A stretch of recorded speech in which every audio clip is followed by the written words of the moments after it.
Opa, e aí? Pra quem não me conhece, meu nome é Laitas e meu canal é de opinião.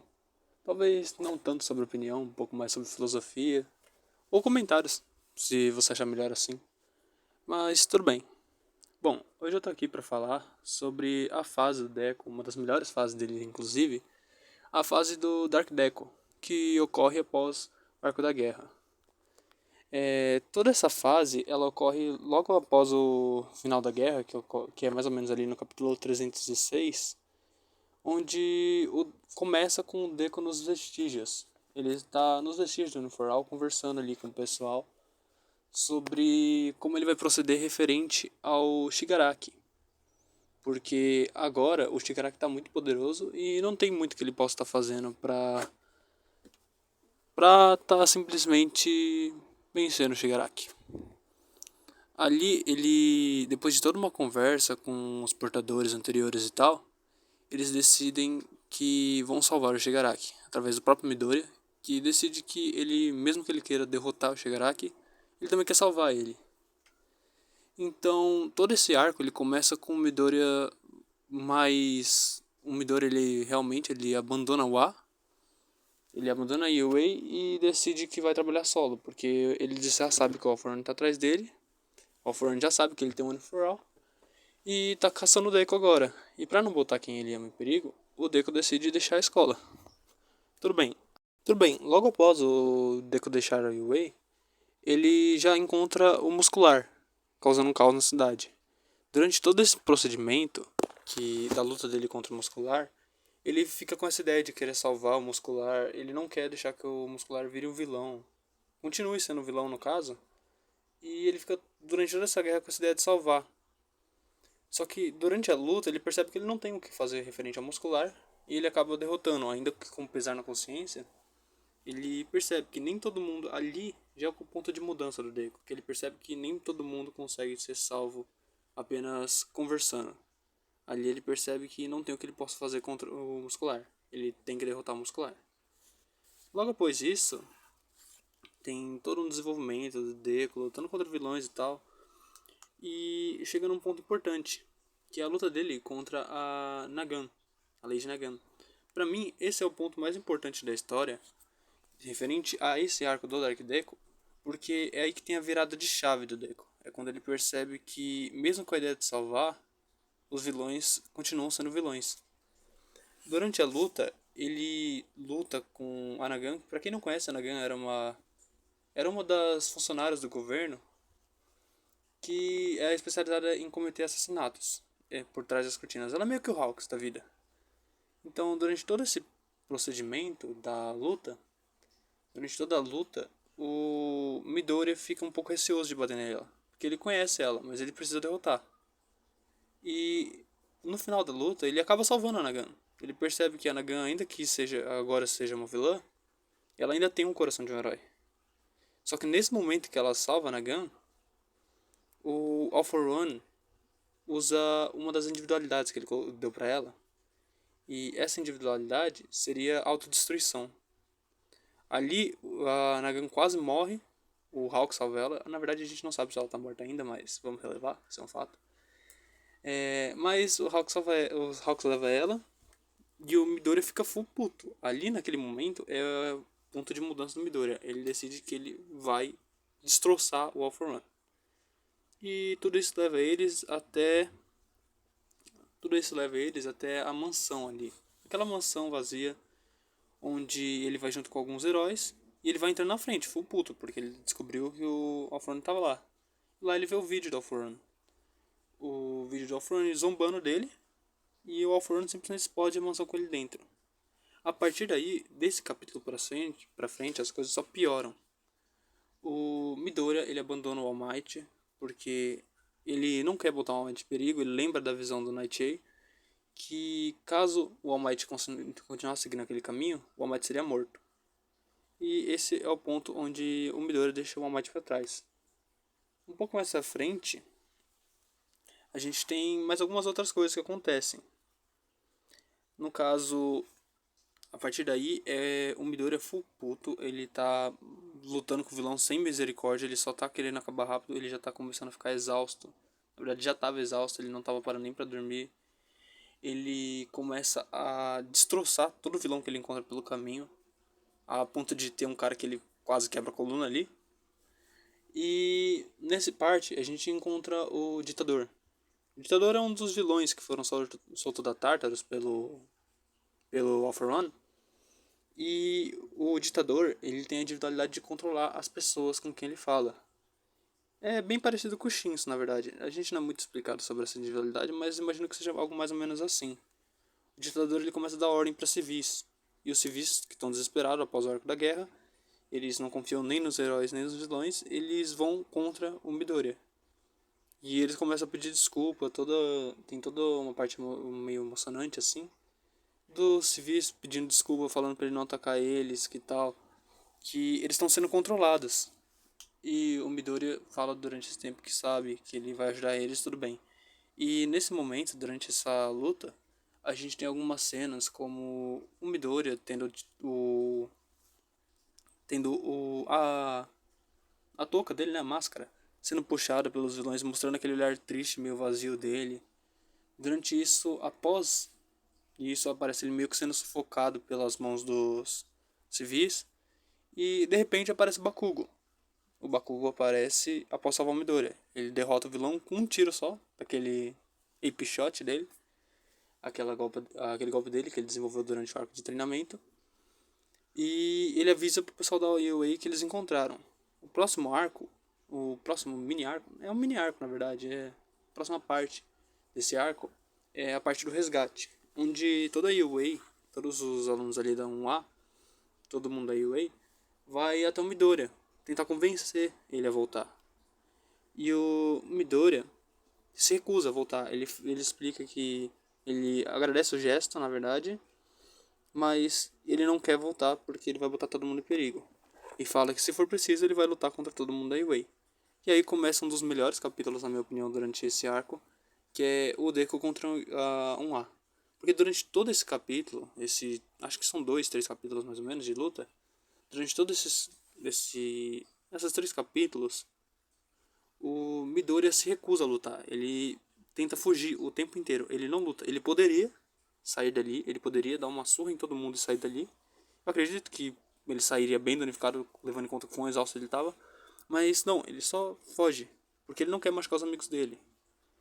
Então, tem ali a cena do pessoal falando pra ele que ele não precisa carregar tudo sozinho. Aí ele fala que tá lutando para proteger o sorriso de todo mundo. E se eu não me engano, o Lida ou é o Lida ou o Todoroki que falam para eles, perguntam para ele se ele está sorrindo nesse momento. E o Deku fica quieto. E durante isso todo mundo tenta segurar ele, todo mundo tenta manter o Midori ali no local para levar ele de volta. E ali quando chega no ápice da luta, o Deku começa a contar como ele está, como ele se sente, né, referente a isso. Ele fala que todo mundo, ele sabe que todo mundo tá ali pelo bem dele e tal. Só que ele não pode correr o risco de machucar mais ninguém. Ali, durante todo esse arco, a gente vê o quanto de estresse, o quanto de peso que foi colocado em cima do Midoriya por causa do One for All.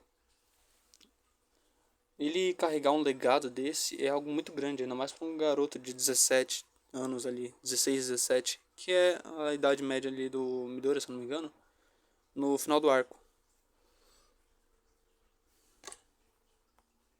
Enfim, como todo mundo sabe, o Midoriya acaba ganhando, né?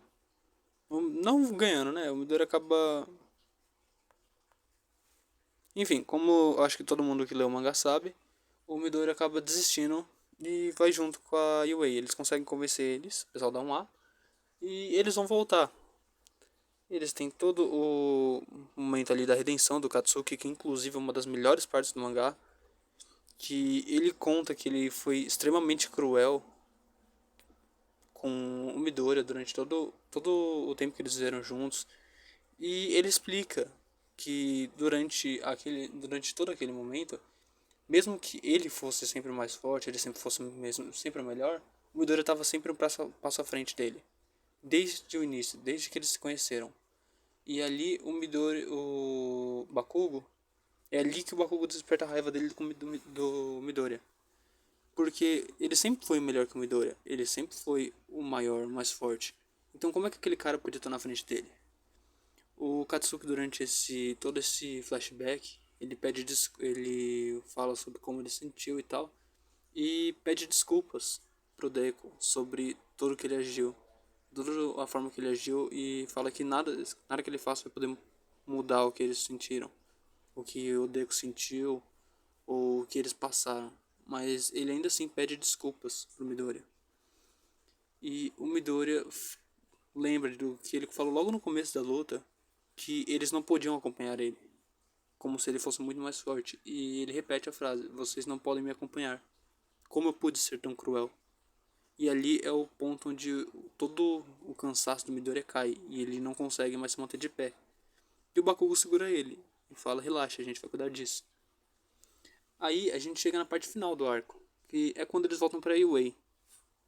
Durante toda essa volta da Iway, os civis sabem que é o Midoriya. Tanto que uma parte importante que eu até esqueci de falar antes é sobre quando eles estão falando sobre o Midoriya. Tá rolando boatos sobre um cara com muitas individualidades, coberto de sangue e lama, que nem sequer parece um herói. E os civis estão muito seguros. Eles estão usando a Yue como um abrigo. E aí ali naquela parte eles começam a ficar desesperados quando eles veem que estão trazendo o Midoriya de volta. Porque ali é o único lugar seguro da cidade durante esse momento. E estão trazendo o maior perigo, o alvo do All For One, contra eles. E eles começam a se revoltar, eles não querem deixar o Midoriya entrar de forma alguma, não deixam o Midoriya ficar lá. E durante aquela cena a gente tem o Midoriya baixando a cabeça de novo, como se ele fosse voltar, e a Uraraka segura a mão dele. E fala pra ele que deixar eles cuidarem disso. Ali a Uraraka tem toda uma parte de um discurso muito bom, que também conta a motivação da Uraraka por ser um herói, que não era por ela ser... Não era por ela querer ser famosa ou algo do tipo, nem nada do tipo. Ela gostava de ver o sorriso das pessoas, além de, claro, a condição financeira da Uraraka.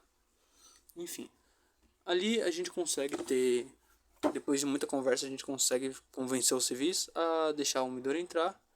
E eu acho até engraçado que logo após o Midori entrar, ter toda aquela cena de descanso e tal, que ali é o fim da fase do Dark Deku.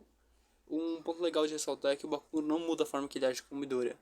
Ele tenta parar de chamar o Midoriya de Deku, ele começa a chamar o Midoriya de Izuku. Só que ainda assim, ele não muda a forma dele. Embora ele se arrependa do que ele fez, aquele é o jeito dele. E ele não vai mudar, de qualquer forma. Você vai ser respeitoso com o Midoriya, mas ele não vai mudar.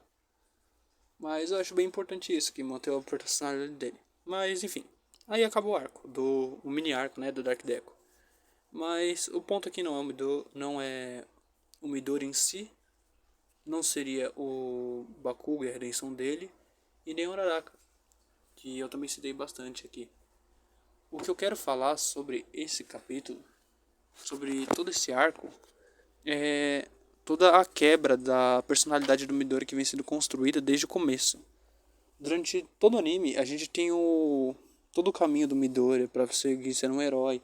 E aos poucos a gente vê que ele percebe que as pessoas são más, tem algumas pessoas que realmente são más, que querem causar maldade, querem estar machucando. Mas durante todo esse procedimento, o Midori sempre manteve as esperanças. Mas ali na fase do Dark Deku é onde dá uma mudança nele, onde ele percebe que nem tudo tem esperança. Ali ele percebe que as pessoas, os heróis, eles também são pessoas, eles também sofrem, eles também têm medo.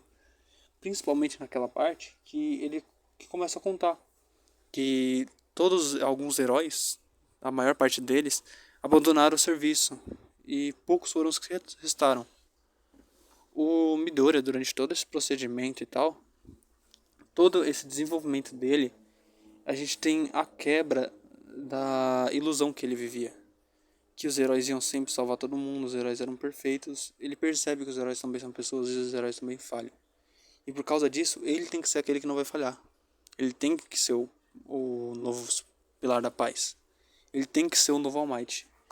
E enquanto ele estiver junto com o pessoal, ele vai estar só pondo que ele é um perigo. O que é o grande dilema dos super-heróis. Durante a maior parte dos filmes de super-herói, histórias e tal, tem isso deles usarem a máscara não pra esconder a identidade deles por causa deles em si.